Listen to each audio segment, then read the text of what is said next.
PV. Anwar വീണ്ടും രംഗത്ത് വന്നിരിക്കുകയാണ്. ഇത്തവണ അദ്ദേഹം പല ആവശ്യങ്ങളുമായാണ് രംഗത്ത് വരുന്നത്. പല ജില്ലകളും വിഭജിക്കണമെന്നാണ്. അതിൽ ഏറ്റവും പ്രധാനപ്പെട്ടത് മലപ്പുറം ജില്ല വിഭജിച്ച് രണ്ടായി തിരിക്കുക. ഇത് SDP-യുടെ ആവശ്യമായിരുന്നല്ലോ ഒരു കാലത്ത്. ഇത് അൻവർ ഒരു അപകടം ഉണ്ടാക്കുകയാണ് കേട്ടോ. അൻവർ വൈകാതെ UDF-ലേക്ക് അങ്ങ് ചേക്കേറുന്ന ലക്ഷണമുണ്ട്. കാരണം ലീഗ് എന്തായാലും അതിലേക്ക് കൊണ്ടുവരികയും ഇങ്ങനെ ഒരു പ്രസ്താവന നേരത്തെ ഇറക്കുമ്പോൾ അത് ലീഗിൻ്റെ ഒരു മുസ്ലിം വിഭാഗത്തിൻ്റെ ഒരു ആധിപത്യത്തിലേക്ക് കാര്യങ്ങൾ മാറുന്നു എന്ന് ഇതര സമുദായങ്ങൾ മനസ്സിലാക്കും. അപ്പോൾ തീർച്ചയായിട്ടും UDF-നെ അടിയാക്കുകയും ചെയ്യും. ഇത് കാരണം അല്ലെങ്കിലോ പറയുന്നുണ്ട് മുസ്ലിം ലീഗ് അവരുടെ ബാർഗൈനിങ് എല്ലാം നടത്തുന്നുണ്ട്, അതിന് കോൺഗ്രസ് വഴങ്ങിക്കൊടുക്കുന്നു. ഇത് തിരിച്ചറിഞ്ഞത് കൊണ്ടാണല്ലോ VD സതീശൻ പി.വി. അൻവറിനെ നിലമ്പൂരിൽ അടുപ്പിക്കാതിരുന്നത്. അതെ, പക്ഷെ ഇപ്പം ആ പി.വി. അൻവറിന് ഇപ്പോൾ VD സതീശനോട് വലിയ സ്നേഹം. കാരണം വെള്ളാപ്പള്ളി പറഞ്ഞിട്ടുണ്ടല്ലോ, പന്നൻ എന്നൊക്കെ പറഞ്ഞു, പരമ പന്നനാണ് VD സതീശൻ. അതിനെക്കുറിച്ച് കോൺഗ്രസ്സിൽ ആരും ഒന്നും വേണ്ടിയിട്ടില്ല, മുസ്ലിം ലീഗിലും ആരും ഒന്നും പറഞ്ഞിട്ടില്ല. കുഞ്ഞാലിക്കുട്ടി എന്തോ വളരെ സൗമ്യമായിട്ട് അതിനെന്തോ ഒരു മറുപടി കൊടുത്തു, അത്രയേ ഉള്ളൂ. വെള്ളാപ്പള്ളി വലിയ നേതാവാണ്, അങ്ങനെയാണ് എന്നൊക്കെ പറഞ്ഞു, അല്ലാതൊന്നും പറഞ്ഞിട്ടില്ല. അത് അവർക്കറിയാം വെള്ളാപ്പള്ളിയെ പിണക്കരുത് എന്നൊക്കെ. പക്ഷേ ഇതിപ്പം ഇദ്ദേഹം അൻവർ പറഞ്ഞിരിക്കുന്നത് എന്താണെന്ന് അറിയാമോ? വെള്ളാപ്പള്ളിയെ ചങ്ങലക്കിടണമെന്ന് വരെ പറഞ്ഞിരിക്കുകയാണ്. മതം പൊട്ടിയ ആനെ ചങ്ങലക്കിടുമെന്ന് പറയുന്നത് പോലെ VD സതീശന്റെ ഒരു പോരാളിയായി മാറുകയാണ്. പണ്ട് നാം കണ്ടിരുന്ന പിണറായി വിജയനുമായി ബന്ധപ്പെട്ട് പിണറായിക്ക് എന്ത് പ്രതിസന്ധി ഉണ്ടെങ്കിൽ അൻവർ ചാടിയിറങ്ങും. പിന്നെ കാരണം അന്ന് ഇടയ്ക്ക് മാധ്യമങ്ങളുടെ നേരെ മുഴുവൻ ഇറങ്ങിയത് ആരായിരുന്നു? മാധ്യമങ്ങളെ മുഴുവൻ ഇപ്പോൾ പൂട്ടിപ്പിക്കും എന്നുള്ള രീതിയിലായിരുന്നു അൻവറിൻ്റെ ഒരു ഇറക്കം. അപ്പോൾ ഇവിടെ അദ്ദേഹം പറയുന്നത് എന്താണ്? കോഴിക്കോട്, മലപ്പുറം, പാലക്കാട്, എറണാകുളം, തിരുവനന്തപുരത്തിനോടും അദ്ദേഹത്തിന് വലിയ ഒരു സ്നേഹമുണ്ട്. അദ്ദേഹം പറയുന്നത് ചില കാര്യങ്ങൾ വെച്ച് നോക്കുമ്പോൾ ചില ഇടങ്ങളിൽ ശരിയുണ്ട്. എനിക്ക് തോന്നുന്നു ഇവർക്ക് മലപ്പുറവും കോഴിക്കോടും ഒക്കെ വിഭജിക്കണം. അപ്പം അവിടെ മാത്രമായിട്ട് പറഞ്ഞു കഴിഞ്ഞാൽ അത് അവരുടെ മുസ്ലിം ലീഗിൻ്റെ ഒരു സമീപനമായിരിക്കും. മുസ്ലിം പ്രീണനം കോൺഗ്രസ് നടത്തുമോ എന്നുള്ള രീതിയിൽ വ്യാഖ്യാനിക്കും എന്നുള്ളത് കൊണ്ട് എന്ത് ചെയ്തിട്ടുണ്ട്, എറണാകുളം തിരുവനന്തപുരം ജില്ലയും കൂടെ കൂട്ടിന് പിടിച്ചിട്ടുണ്ട്. ഈ തിരുവനന്തപുരം മുസ്ലിം ലീഗിനേക്കാൾ ഏറ്റവും അധികം ഉന്നയിക്കുന്നത് SDP ആണ്. SDP-യും പോപ്പുലർ ഫ്രണ്ടിലെ പലതവണ ഇത് ആവശ്യം ഉന്നയിച്ച് പല പ്രതിഷേധങ്ങളും പ്രത്യേകിച്ച് മലബാർ മേഖലയിൽ നടത്തിയിട്ടുണ്ട്. ഈ തിരുവനന്തപുരം ജില്ലയ്ക്ക് വിഭജിക്കണമെന്ന് മുമ്പേ ഒരു ആവശ്യം ഉയർന്നിട്ടുണ്ട്. അത് അവിടെ നെയ്യാറ്റിൻകര എന്ന ഒരു ജില്ല കൊണ്ടുവരണം എന്നുള്ള രീതിയിൽ മുൻപിടയ്ക്ക് ഒരു ആവശ്യം കേരളത്തിൽ ഒരു വാർത്ത തന്നെ പരന്നു, പുതുതായി 5 ജില്ലകൾ വരുന്നു എന്നുള്ള രീതിയിൽ.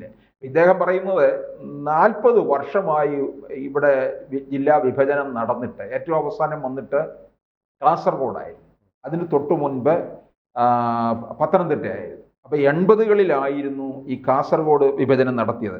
അപ്പോൾ അതിന് അദ്ദേഹം പറയുന്നത് 1981-ൽ 14 ജില്ലയുണ്ടായിരുന്ന തമിഴ്നാട്ടിൽ ഇപ്പോൾ 39 ജില്ലയായി. തമിഴ്നാട് 19-ൽ നിന്ന് 39ആയി, ഹരിയാന 12 ഉണ്ടായിരുന്നത് 22ആയി. അങ്ങനെ കേരളത്തിൽ ഇത് വലിയ പ്രശ്നം സൃഷ്ടിക്കുന്നുണ്ട്. മലപ്പുറം ജില്ലയിൽ ജനസംഖ്യ തന്നെ 51 ലക്ഷം പിന്നിട്ടു എന്നുള്ളതാണ്. ജനസംഖ്യ കണക്ക് പറഞ്ഞാൽ ചിലപ്പോൾ ഇനിയും വെള്ളാപ്പള്ളി പറഞ്ഞ ചില കാര്യങ്ങളിലേക്കൊക്കെ പോകേണ്ടി വരും, നമുക്ക് അതിലേക്ക് പോകണ്ട. അപ്പോൾ ഇത്തരത്തിലുള്ള എണ്ണം കൂടി അതെ. അപ്പോൾ ഒരു ഇത്ര 51 ലക്ഷം പേരുള്ളിടത്ത് ഒരു കളക്ടറാണുള്ളത്. 8 ലക്ഷം പേരുള്ള വയനാട്ടിൽ ഒരു കളക്ടർ തന്നെ കിടന്ന് വല്ലാതെ പ്രയാസപ്പെടുകയാണ്. പ്രത്യേകിച്ച് ആരോഗ്യരംഗം അടക്കം വലിയ പ്രതിസന്ധിയിലാണ്. കോഴിക്കോടാണെങ്കിൽ 38 ലക്ഷത്തോളം ജനങ്ങളുണ്ട്. അവിടെ ഇതേ തരത്തിലുള്ള പ്രതിസന്ധിയാണ് നിൽക്കുന്നത്. അപ്പോൾ ഇന്ത്യയിലെ മറ്റ് പല സംസ്ഥാനങ്ങളെക്കാൾ ജനം കൂടുതലായിട്ട് കേരളത്തിലുണ്ട്. ആ സാഹചര്യത്തിൽ ഇന്ത്യയിലെ 8 സംസ്ഥാനങ്ങളെക്കാൾ ജനം മലപ്പുറം ജില്ലയിലുണ്ടെന്നാണ് പറയുന്നത്. അപ്പോൾ ആ കണക്ക് വെച്ച് നോക്കുമ്പോൾ ഇത് പറയുമ്പോൾ അൻവറിന് തിരിച്ചും പറയാമല്ലോ. കാരണം ഈ പോപ്പുലേഷൻ കുറയ്ക്കാനുള്ള ഒരു ബോധവൽക്കരണം കൂടെ അൻവറിന് നടത്താമല്ലോ, പറയാൻ പറ്റും. അത് അൻവർ പറഞ്ഞാൽ അത് ചിലപ്പം പ്രാവർത്തികമാക്കുമായിരിക്കും. അപ്പം ചുരുങ്ങിയത് 2 or 3 പുതിയ ജില്ലകൾ കൂടി വേണമെന്നാണ് അൻവറിൻ്റെ ആവശ്യം. അപ്പോൾ ഇത് UDF അധികാരത്തിൽ വരികയാണെന്നുണ്ടെങ്കിൽ, അൻവർ അവിടെ പറഞ്ഞ കാര്യം അവിടെ നിൽക്കട്ടെ, UDF അധികാരത്തിൽ വരികയാണെങ്കിൽ ഇതിലേക്ക് പോകും ഉറപ്പായിട്ടും. ജില്ലയുടെ വിഭജനം ഉണ്ടാകും. മലപ്പുറവും കോഴിക്കോടും അവർ വിഭജിക്കും. പേരിന് എതിർപ്പൊന്നും വരാതിരിക്കാൻ വേണ്ടി തിരുവനന്തപുരത്തിനും വിഭജനം ഉണ്ടാകും. കാരണം ഏറെക്കാലമായിട്ട് നെയ്യാറ്റിൻകര ആവശ്യപ്പെട്ടുകൊണ്ട് നിൽക്കുന്ന സ്ഥിതിക്ക് അതിലേക്കും കൂടി കാര്യങ്ങൾ പോകുമെന്നുള്ളതാണ്. പക്ഷേ ഈ പ്രസ്താവന ഞാൻ തുടക്കത്തിൽ പറഞ്ഞതുപോലെ ഇതൊരു UDFന് തന്നെ ഇതൊരു തിരിച്ചടി ഉണ്ടാക്കുമോ എന്ന് സംശയിക്കേണ്ടിയിരിക്കുന്നു. ഇനി UDFന്റെ ഭാഗത്തു നിന്ന് ആരെങ്കിലും എന്തെങ്കിലും അഭിപ്രായം പറഞ്ഞാലായി. പിന്നെ അതുപോലെ VD സതീശനെ ഇതിനോടൊപ്പം തന്നെ അൻവർ പരാമർശിച്ചിരിക്കുന്നു. അല്ല, VD സതീശനല്ല, നമ്മുടെ വെള്ളാപ്പള്ളിയെ, VD സതീശനെ വളരെ രൂക്ഷമായിട്ട് അറ്റാക്ക് ചെയ്തതിൻ്റെ പേരിലാണ്. അപ്പം വെള്ളാപ്പള്ളി ഇതിനൊന്നും ഒരു കുറവും വരുത്തിയിട്ടില്ല ഇപ്പോഴും. അല്ലെങ്കിൽ ഇലക്ഷൻ കഴിഞ്ഞിട്ട് തന്നെ മാസങ്ങളാകുകയാണല്ലോ, നിലമ്പൂർ ഇലക്ഷൻ കഴിഞ്ഞിട്ട്. എന്നിട്ടും എന്തുകൊണ്ടായിരിക്കും കോൺഗ്രസും അൻവറും തമ്മിൽ അങ്ങനെ ഒരു തുറന്ന ചർച്ചയിലേക്ക് പോകുന്നത് കണ്ടിട്ടില്ലല്ലോ? അല്ല, ഇത് കൂടുതൽ ഇനിയിപ്പോൾ നടുക്കാൻ വേണ്ടിയുള്ള ഒരു ശ്രമമായിരിക്കും അൻവർ നടത്തുന്നത്.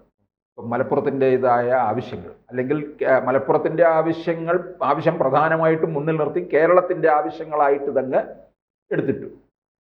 ഇങ്ങനെ തെക്കുള്ള ജില്ലയും വിഭജിക്കണം, അവരുടെ മലപ്പുറം ഭാഗത്ത് ഉള്ളതും കോഴിക്കോട് ഒക്കെയുള്ള ജില്ലകളും ഒക്കെ വിഭജിക്കണം എന്നുള്ള ആവശ്യം കൊണ്ടുവരുമ്പോൾ ആ കേരളത്തിൻ്റെ മൊത്തം ആവശ്യത്തിന് വേണ്ടി അൻവർ നിൽക്കുന്നല്ലോ എന്നുള്ള ഒരു തോന്നൽ. അതാണ് ഈ മുസ്ലിം ലീഗിന്റെ ഭരണം വരുമെന്ന് ചർച്ച നടക്കുമ്പോൾ തന്നെ ഇത്തരം വിവാദങ്ങൾ ഉണ്ടാവുകയാണ്. അപ്പോൾ വന്നു കഴിയുമ്പോഴും അതാണ് ഞാൻ പറഞ്ഞത്, ഇത് അപകടം ഉണ്ടാക്കി വെക്കും.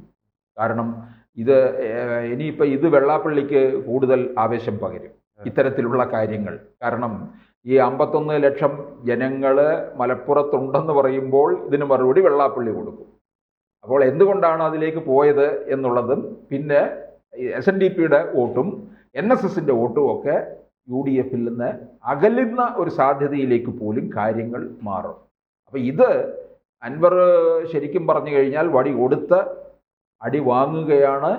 ഇത് UDFിന് ദോഷമായിട്ട് മാറാനുള്ള, ഒന്നാമത് BJPയുടെ സ്പേസ് ഉണ്ടാക്കിക്കൊണ്ടിരിക്കുന്ന സാഹചര്യത്തിൽ UDFിന് പ്രസക്തി കുറഞ്ഞു വരികയാണ്. ഇപ്പോൾ പാലോട് രവി പറഞ്ഞതുപോലെ UDF ഇല്ലാതാകുന്ന ഒരു സാഹചര്യത്തിലേക്ക് നീങ്ങിക്കൊണ്ടിരിക്കുകയാണ്.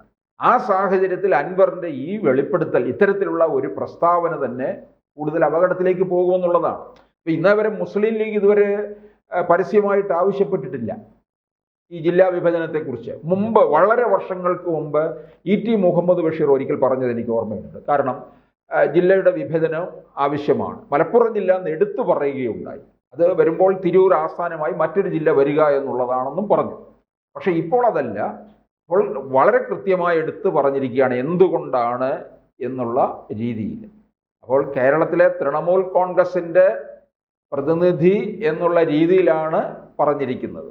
അപ്പോൾ പതുക്കെ UDFിലേക്ക് ചേക്കേറുക എന്നുള്ളതും അൻവർ ലക്ഷ്യം വെക്കുന്നുണ്ട് എന്നുള്ളതാണ്. കൂടുതൽ വാർത്തകളും വിശേഷങ്ങളും നിങ്ങളിലേക്ക് എത്താൻ ABC മലയാളം സബ്സ്ക്രൈബ് ചെയ്യുക, ബെൽ ബട്ടണും അമർത്തുക.